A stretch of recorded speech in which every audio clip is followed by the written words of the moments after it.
Hello guys, welcome back to my another new mini vlog. इथे ना दुपारी मामा जेवायला आलेला होता आणि त्याच्यासोबत माझी मस्ती चाललेली होती. आणि ही मस्ती आमची कायम सगळ्या मामांसोबत चालू असते. ते जेवढे भोळे दिसतात ना तोंडावरून तेवढे भोळे नाही येते, खूप आगाऊ. तर इथे कुत्रीला खायला देत होतो आम्ही आणि नंतर डायरेक्ट संध्याकाळी व्लॉग चालू केला, कारण आज होता आपल्या वेणू मॅडमचा बर्थडे. आणि आज बर्थडे त्यामुळे मग सगळे जण जमा होणार, ते पण एका ठिकाणी, आणि खूप जास्त धमाल मस्ती होणार. मग मी गेली मामीन त्यांच्याकडे आणि ते बघितलं तर सगळे बसलेले होते आणि अजून पण बर्थडेचा केक आलेला नव्हता.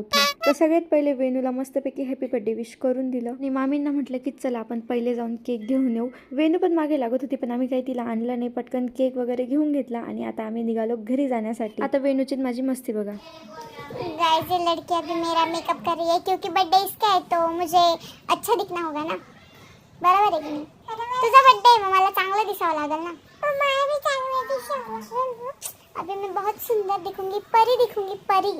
मैं भी परी दिखूंगी. नहीं दिखेगी तू परी. यू आर अगो माझे केस.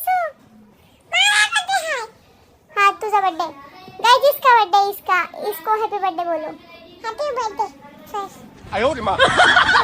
असा आमचा इथे टाइमपास चाललेला होता आणि आमच्या 6 मामांपैकी हा एक कॉमेडी मेंबर. आणि इथे तो सगळ्यांना सांगत होता की हा शर्ट माझा खूप जास्त जुना झालेला आहे. त्यानंतर मग फायनली मामीने इथे केक आणला, मस्तपैकी फ्लावर्सने सजवलेलं होतं. वेणूचा ड्रेस थोडा विचित्र वाटत होता म्हणून मग मी तिचा ड्रेस चेंज केला आणि इथे फायनली सगळे मेंबर्स जमलेले. आमच्या इथे बर्थडे करायचं म्हटलं ना तर इथले इथे आमचे 50 लोक जमा होऊन जातात आणि प्रत्येक बर्थडे हा आमचा मोठाच असतो. आणि ही सगळी फॅमिली मम्मीकडची आहे. आमच्या फॅमिलीमध्ये सगळे असे एकदम मिळून मिसळून राहतात आणि ज्यावेळेस सगळी फॅमिली एकत्र राहते ना त्यावेळेस खूप जास्त मज्जा येते, खूप. आणि इथे ना वेणूच्या अंगावर फुलं टाकायचे होते आणि मला तो व्हिडिओ घ्यायचा होता, पण कोणी ना कोणी मध्येच तिच्या अंगावर टाकून देत होते, व्हिडिओच काढू देत होते. म्हणून मी ना चिडून दुसरीकडे जाऊन बसली. मला जबरदस्ती ओढून आणलं व्हिडिओ काढायसाठी. व्हिडिओ काढला आणि त्याच्यात रुमाल कोणीतरी मध्येच फेकून दिलेला होता. नुसता येडापणा चालतो. आणि सगळे एकत्र म्हटल्यावर शांतता तर अजिबात राहत नाही ना. माझे सगळे मामान ते पप्पांचं नाव घेतील किंवा माझं नाव घेतील किंवा माझ्या भावाचं नाव घेतील. सगळ्यांची खूप जास्त धमाल मस्ती चाललेली असते. लिटरली सगळ्यांना ओरडून आपला घसा खराब करून सांगावं लागतं, अरे शांत बसा. ते झालं मग आम्ही घरी यायला निघालो आणि इथे ना आमच्या गल्लीमध्ये आज मेहंदीचा कार्यक्रम आहे, तर मग आम्ही तिथे पण आलो आणि ते उरलेल्या फुलांच्या पाकळ्या होत्या त्या पण घेऊन आलो. म्हटलं चला असं टाइमपास काहीतरी व्हिडिओ काढत बसू.